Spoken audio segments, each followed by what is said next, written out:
नमस्कार दोस्तों, डेट है आज की 12 सितंबर 2022 और स्वागत है आपका एटोल डिस्कशन में। आज टोटल 3 आर्टिकल्स हम डिस्कस करेंगे, एक हिंदू का, एक इंडियन एक्सप्रेस का और एक हिंदुस्तान टाइम्स का।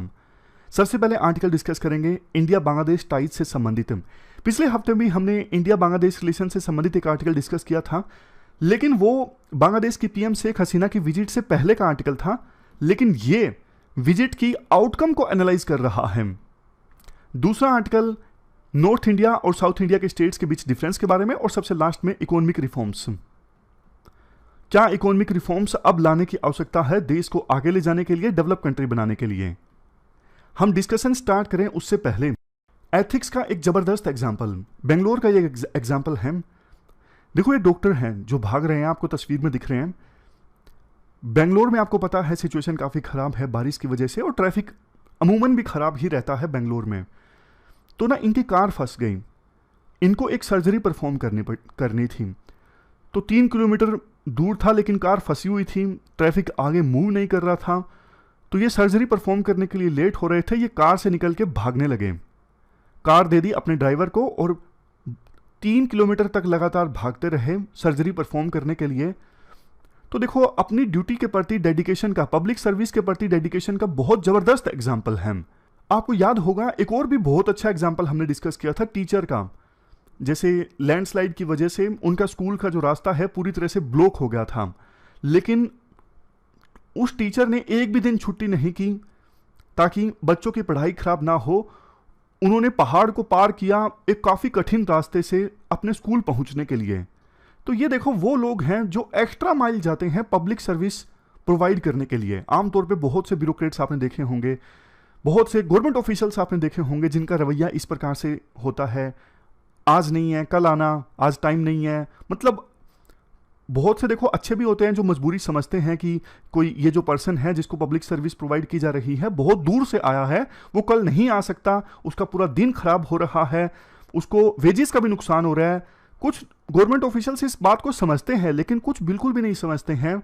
छोटे से बहाने, छोटे से एक्सक्यूज देकर काम नहीं किया जाता पब्लिक का। लेकिन कुछ ऐसे भी होते हैं जो एक्स्ट्रा माइल जाते हैं काम करने के लिए, मतलब जैसे उनकी ड्यूटी नहीं थी, लेकिन ये इंश्योर करने के लिए इस बेचारे का काम पूरा हो जाए, वो कुछ एक्स्ट्रा भी कर देते हैं उसकी सहायता करने के लिए। जैसे एक्स्ट्रा जानकारी दे दी, ऐसे आपका काम हो जाएगा, समझ रहे हो।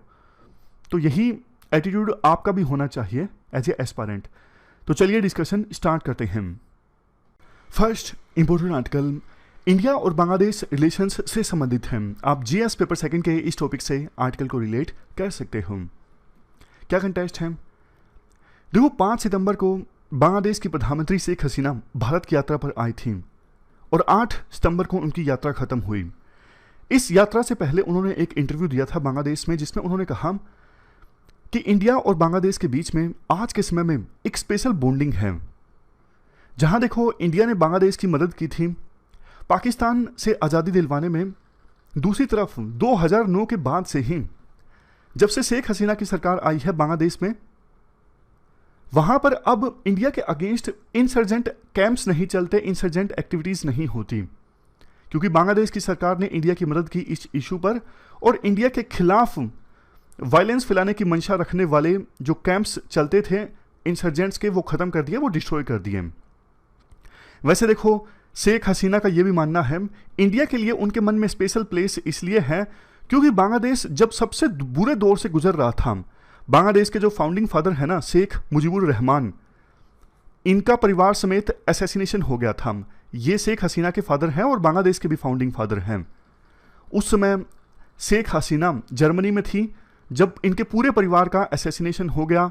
बाद में इंदिरा गांधी जी की सरकार थी उस समय इंडिया में।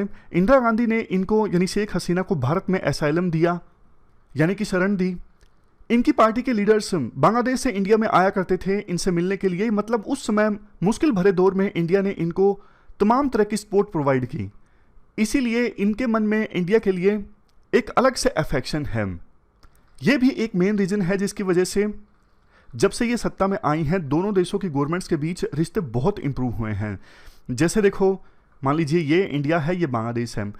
दोनों बॉर्डर्स के दोनों ओर ना लैंड एंक्लेव्स थे। जैसे बांग्लादेश में कुछ जमीन ऐसी थी, लैंड का टुकड़ा जो इंडिया के अंडर आता था, और इंडिया के अंदर भी लैंड का कोई टुकड़ा एनक्लेव जो बांग्लादेश के जुरिडिक्शन में आता था। लेकिन दोनों देशों की सरकारों ने रैशनैलिटी दिखाते हुए इन लैंड एंक्लेव्स को आपस में एक्सचेंज कर लिया, क्योंकि ना इन लैंड एंक्लेव्स में रहने वाले लोगों को बहुत दिक्कत आती थी। जैसे ये बांग्लादेश की जमीन है लेकिन इंडिया के अंदर है और आसपास पूरा इंडिया है, तो बांग्लादेश यहाँ पे बिजली नहीं प्रोवाइड कर सकता था, पानी नहीं प्रोवाइड कर सकता था, तो लैंड एक्सचेंज होना जरूरी था और वही हुआ। 2014 में ना एक मैरीटाइम बाउंड्री को लेके वर्डिक्ट आया था। ये जो वर्डिक्ट दिया गया था ना परमानेंट कोर्ट ऑफ आर्बिट्रेशन के द्वारा, इसमें देखो बांग्लादेश की जीत हुई थी। इंडिया चाहता तो वर्डिक्ट को मानने से इनकार कर सकता था, क्योंकि चाइना के खिलाफ भी सिमिलर वर्डिक्ट आया था, फिलीपींस के पक्ष में आया था, तो चाइना ने मानने से इनकार कर दिया। इंडिया भी चाहता तो मानने से इनकार कर सकता था, लेकिन इंडिया ने बड़ा दिल दिखाया और इस वर्डिक्ट को मान लिया। मैरीटाइम बाउंड्री एग्रीमेंट साइन हो गया इंडिया और बांग्लादेश के बीच में। अभी देखो 4 स्पेसिफिक इश्यूज हैं जो बांग्लादेश के लिए कंसर्निंग है। सबसे पहले रोहिंग्याज का इशू है। म्यांमार से ऑलमोस्ट 11 लाख जो रोहिंग्याज है ना, वो भागकर बांग्लादेश में आ गए। वो आज के समय में बांग्लादेश की धरती पर रह रहे हैं। तो इससे देखो बांग्लादेश के रिसोर्सेज पर भी काफ़ी नेगेटिव इम्पैक्ट पड़ रहा है, काफ़ी बर्डन है उन रोहिंग्याज का बांग्लादेश के ऊपर। और बांग्लादेश की उम्मीद ये है इंडिया से कि इंडिया थोड़े बहुत रोहिंग्याज को एकोमोडेट करे, बांग्लादेश की हेल्प करे उन्हें वापस भेजने में म्यांमार। तो ये पहला कंसर्निंग इशू है बांग्लादेश के लिए। दूसरा, तीस्ता रिवर के पानी को लेकर जो बंटवारा है, ये बांग्लादेश के लिए काफ़ी इमोशनल इशू है। लेकिन अब पानी की जरूरत तो देखो वेस्ट बंगाल में भी है, तो वेस्ट बंगाल की जो सरकार है वो और अधिक पानी नहीं देना चाहती बांग्लादेश को, तो कुछ एक बीच का रास्ता निकालना जरूरी है। लेकिन अभी तक तीस्ता रिवर के पानी को लेकर कोई भी एग्रीमेंट नहीं साइन हो सका है। Next, growing cooperation between Dhaka and Beijing. जहां एक तरफ देखो आज के समय में इंडिया और बांग्लादेश के बीच रिलेशंस अच्छे हैं, लेकिन इसके साथ साथ चाइना का भी जो इन्फ्लुएंस है वो बांग्लादेश के ऊपर बढ़ता जा रहा है। तो इंडिया को डर है कहीं चाइनीज प्रेजेंस अगर बांग्लादेश में बढ़ी तो इंडिया की सिक्योरिटी कॉम्प्रोमाइज हो सकती है और कल को बांग्लादेश चाइना की साइड ले सकता है। लेकिन इसे एड्रेस करने के लिए शेख हसीना ने बोला था हमारी कोई इच्छा नहीं है इंडिया और चाइना के बीच इश्यूज में अपनी नाक घुसाने की। नेक्स्ट पॉइंट, बांग्लादेश में ना हिंदू माइनॉरिटीज के अगेंस्ट काफी अटैक्स हुए हैं। ये इंडिया के लिए काफी कंसर्निंग चीज है।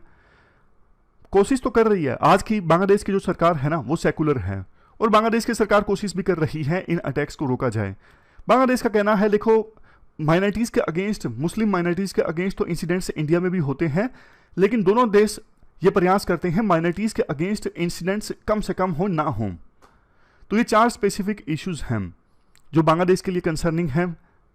एक अच्छी चीज देखो इंडिया और बांग्लादेश के रिलेशंस में ये है हाई लेवल विजिट्स काफी हुई हैं। पिछली बार 2019 में बांग्लादेश की प्रधानमंत्री शेख हसीना भारत की यात्रा पर आई थी, उसके बाद तो कोविड आ गया था तो नहीं आ सकी। लेकिन हमारे देश के प्रधानमंत्री मोदी जी मार्च में गए थे 2021 में बांग्लादेश की यात्रा पर और दिसंबर 2021 में देश के प्रेसिडेंट गए थे।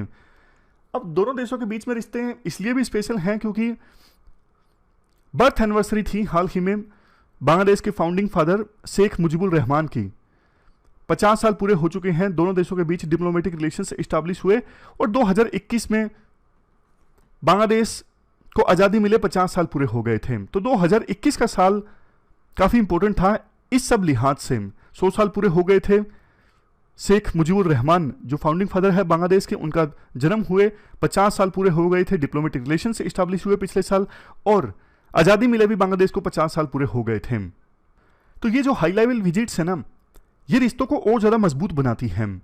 अभी हाल ही में बांग्लादेश की पीएम जो भारत की यात्रा पर आई, 7 एग्रीमेंट्स हुए मेनली अलग अलग एरियाज में, water sharing, railways, science and technology, space, media, capacity building. इस विजिट की कुछ मुख्य आउटकम्स की हम बात करें, सबसे पहले देखो सिक्योरिटी को लेकर अभी जो अच्छा कोऑपरेशन होता है ना इंडिया और बांग्लादेश के बीच ये जारी रहेगा। सिक्योरिटी कोऑपरेशन जैसे देखो counter terrorism, border crimes, border management, इन सब इश्यूज पे दोनों देशों की आर्मी, दोनों देशों की सरकारें आपस में कोऑपरेट करती हैं, ये चलता रहेगा। नेक्स्ट पॉइंट, डेवलपमेंट पार्टनरशिप जो दोनों देशों के बीच में काफ़ी मजबूत है ऑलरेडी, इसे और मजबूत बनाया जाएगा। और सिमिलर पॉइंट्स जैसे ट्रेड अभी दोनों देशों के बीच में होता है $18 बिलियन का, इसे नई ऊंचाइयों पर ले जाया जाएगा। सप्लाई चेन्स जो हैं उन्हें और ज़्यादा रिजिलियंट बनाया जाएगा। कल को क्राइसिस आ जाते हैं जैसे कोविड-19 के दौरान आ गए थे, तो दोनों देशों को परेशानी का ना सामना करना पड़े। जैसे एग्जांपल के तौर पर देखो, चाइना पे डिपेंडेंट थे इंडिया भी, बांग्लादेश भी, कई सारी चीज़ों के लिए, लेकिन चाइना ने अपने बॉर्डर्स क्लोज कर लिए थे तो इंडस्ट्रियल एक्टिविटीज़ रुक गई थी।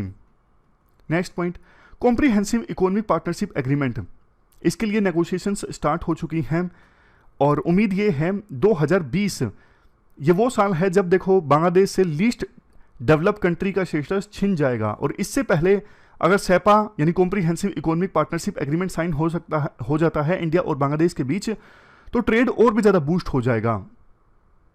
नेक्स्ट पॉइंट कनेक्टिविटी से संबंधित है। कनेक्टिविटी के मामले में देखो दोनों देशों ने ना बहुत अच्छे स्टेप्स उठाए हैं, खास करके पिछले 10 सालों में।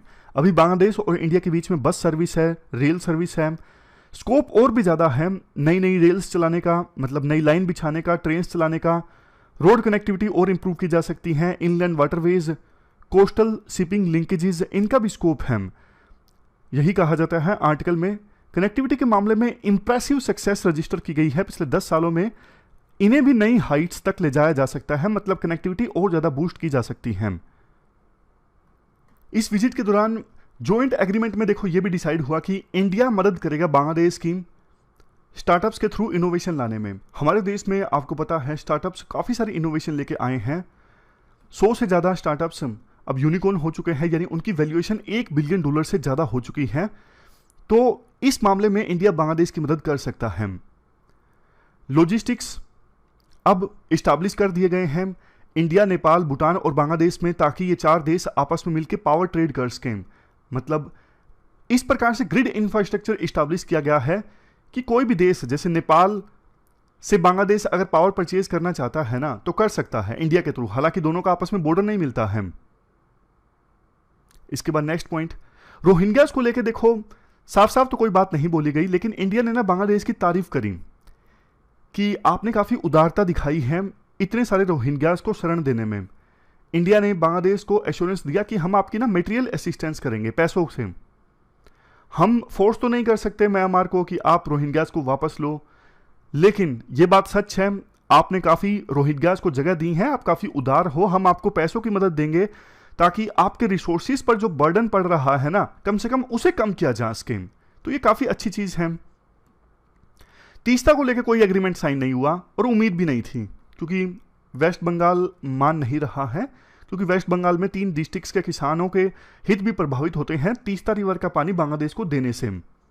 लेकिन देखो एक और रिवर को लेके पानी का एग्रीमेंट साइन हुआ, कुशियारा। एथिक्स का एक जबरदस्त एग्जांपल, इसके साथ साथ ये भी डिसाइड हुआ एग्जांपल है कुशियारा रिवर के पानी को लेकर तो एग्रीमेंट साइन हो गया। इसके साथ साथ ये भी डिसाइड हुआ जो दूसरी 54 में आपको पता है सिचुएशन काफी दोनों देशों में बहती वजह से और ट्रैफिक उसको लेके डेटा एक्सचेंज किया जाएगा इंडिया और बांग्लादेश के बीच, प्रायोरिटी सेट की जाएंगी और इनको एक सर्जरी पानी के बंटवारे को लेकर थी। एग्रीमेंट साइन करने के लिए कम से कम एक फ्रेमवर्क फॉर्मुलेट किया जाएगा और दोनों देश उसी फ्रेमवर्क पर आगे बढ़ेंगे ताकि फाइनल सर्जरी परफॉर्म करने के लिए लेट हो रहे थे, ये कार से निकल के भागने लगे। नेक्स्ट कार दे दी अपने ड्राइवर को और राइटर कहते हैं देखो ये तो नहीं पता किलोमीटर तक चाइना भागते रहे, रिलेटेड सर्जरी पर चर्चा हुई थी या फिर नहीं हुई थी। तो देखो अपनी ड्यूटी के प्रति डेडिकेशन का, पब्लिक सर्विस के प्रति डेडिकेशन का बहुत जबरदस्त एग्जांपल। भारत के जो फॉरेन सेक्रेटरी है ना विनय क्वात्रा, उन्होंने ये जरूर कहा, इसे बोलते हैं एक्स्ट्रा माइल जाना अपनी बातचीत होती है ना परफॉर्म करने के लिए। तो हर तरह की कंसर्न्स, प्रायोरिटीज, इंटरेस्ट सब पे चर्चा को वो एक्सक्यूज कर सकते हैं। वैसे जॉइंट स्टेटमेंट में ये तो नहीं कहा गया कि माइनॉरिटीज की प्रोटेक्शन करेगा बांग्लादेश, मतलब हिंदू माइनॉरिटीज की, लेकिन बांग्लादेश वैसे ही बार बार इस बात को दोहराता रहता है, हम कमिटेड हैं बांग्लादेश में हिंदू माइनॉरिटीज की सुरक्षा के लिए। वैसे देखो कुछ वरीज भी हैं लास्ट में जिनका जिक्र किया जाता है। बांग्लादेश की इकोनॉमी पर भी थोड़े बहुत खतरे के बादल तो हैं, हालांकि श्रीलंका और पाकिस्तान जैसी सिचुएशन तो नहीं है, लेकिन कोविड-19 का एडवर्स इंपैक्ट, यूक्रेन वार का एडवर्स इंपैक्ट बांग्लादेश की इकोनॉमी पर भी गहरा पड़ा है। तो इस वजह से फ्यूल प्राइसेस काफ़ी बढ़ गए हैं बांग्लादेश में, फॉरेन करेंसी का इरोजन हुआ है, मतलब बांग्लादेशी रुपी जो है वो काफ़ी गिर गई है डॉलर के मुकाबले में। तो वहाँ पे जो रिजर्व्स हैं, फॉरेक्स रिजर्व, वो भी धीरे धीरे ख़त्म हो रहे हैं। अगर ऐसा ही चलता रहा तो श्रीलंका और पाकिस्तान जैसी सिचुएशन आ जाएगी, यानी बैलेंस ऑफ पेमेंट क्राइसिस आ जाएगा। तो बांग्लादेश की इकोनॉमी भी, मतलब यूं तो नहीं कह सकते बहुत ज़बरदस्त फाइनेंशियल क्राइसिस में आ चुकी है, लेकिन शुरुआत हो चुकी है, साइन दिखने लगे हैं। अगर जल्द ही एक्शन नहीं लिया गया तो दिक्कत हो जाएगी। इसके साथ साथ बांग्लादेश में ना एक्सट्रीमिज्म और रेडिकलाइजेशन भी बढ़ रहा है, तभी तो हिंदू माइनॉरिटीज़ के अगेंस्ट अटैक्स बढ़ रहे हैं बांग्लादेश में। तो इस बढ़ते एक्सट्रीमिज्म और रेडिकलाइजेशन को रोकना जरूरी है। लास्ट में ये बोला जाता है, देखो वैसे थोड़े बहुत इश्यूज को छोड़ देना तो इंडिया और बांग्लादेश के बीच में जितने अच्छे रिश्ते हैं ना, ये इंडिया के बाकी पड़ोसी देशों के लिए एक प्रकार से रोल मॉडल की तरह है कि इंडिया और बांग्लादेश के बीच में अच्छे रिश्ते हो सकते हैं, तो इंडिया और दूसरे पड़ोसी देशों के बीच में इतने अच्छे रिश्ते क्यों नहीं हो सकते। तो इन रिश्तों को ना सिर्फ प्रोटेक्ट करने की आवश्यकता है, बल्कि फ्यूचर में और भी ज़्यादा मजबूत बनाने की आवश्यकता है। तो ये पूरा आर्टिकल हमने डिस्कस किया इंडिया और बांग्लादेश रिलेशंस के बारे में। इसके बाद देखो वैसे तो आज टोटल हमें 3 आर्टिकल्स डिस्कस करने थे, अभी पहला ही डिस्कस हुआ है। बचे हुए 2 आर्टिकल्स है ना, एक तो नॉर्थ इंडिया और साउथ इंडिया के स्टेट्स के बीच में डिफरेंस के बारे में, और सबसे लास्ट में इकोनॉमिक रिफॉर्म्स। इनको अभी हम नहीं डिस्कस कर पाएंगे क्योंकि अर्जेंटली कहीं पर जाना पड़ रहा है, तो सॉरी इसके लिए। इनको हम या तो शाम को अलग से दूसरे पार्ट में डिस्कस कर लेंगे, अगर नहीं कर पाए मजबूरीवश लेट हो गया तो मैं बाद में डिस्कस कर लेंगे इन आर्टिकल्स को। तो thank you very much for discussion.